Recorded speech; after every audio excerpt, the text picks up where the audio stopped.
Nam mô Thích Ca Mâu Ni Phật.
什么这？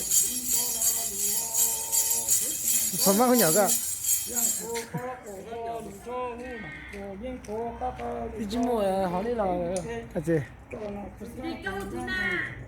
Em tôi lên nói. Cái chân giật gì? Tổng lên. Cho tôi. Đi ăn nông nghiệp kia nào.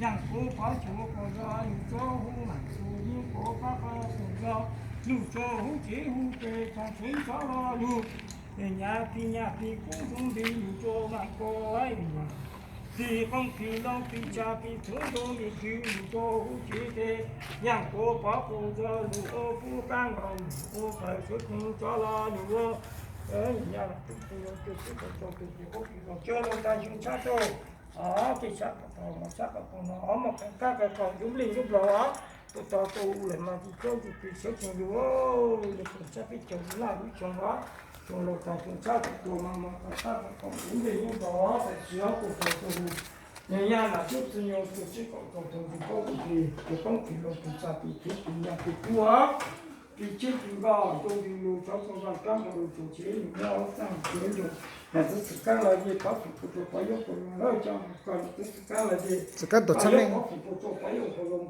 cho nó thì có thể cho một số cái gì có rồi cho các rồi thì chỉ dùng nói các ông chồng cho cái chính cái gì rồi cho cái ta sau cái thì thành chế cho rồi nhưng mà nó luôn cho ta trong sát thì cho là cho cái các cái tôi nó sẽ nhiều quá nói sao phải chồng á thì chỉ cái gì các thì sau cái gì đâu á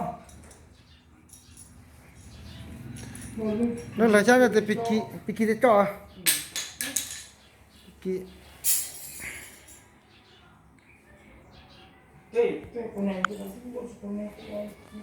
Piki cho.